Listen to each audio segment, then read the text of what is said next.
Ces combats sont rares sur le littoral et pour cause, le Suwa, la lutte traditionnelle pratiquée par les Bushinengue, est sur le point de disparaître.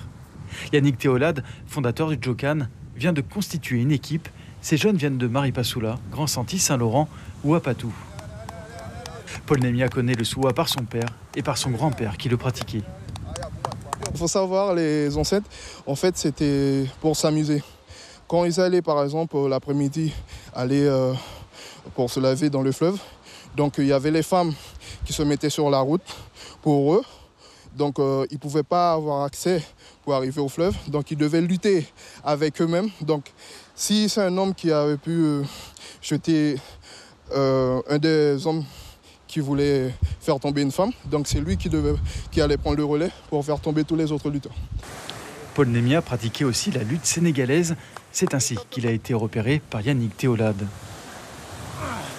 Aujourd'hui, sur la plage de Grande à Cayenne, les lutteurs sont coachés par la mère de l'un d'eux, Cornelia Abiswana.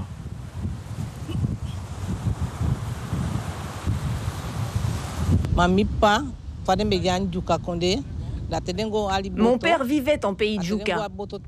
Et quand ils allaient tirer la pirogue, eh bien le jour de sa première mise à l'eau, ce jour-là, on allait s'affronter. Et mon père gagnait très souvent le Suwa. C'était le cas aussi de mon grand-père.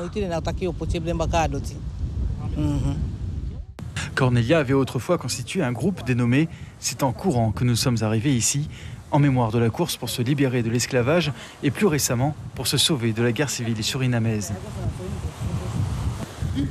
L'équipe des Suwaman s'entraîne depuis 2 mois. Leur art est désormais parfaitement maîtrisé. C'est un travail de longue haleine puisque déjà il fallait trouver certains jeunes qui connaissaient, ne serait-ce que comme Nehemia, comme il a dit, par ses grands-parents.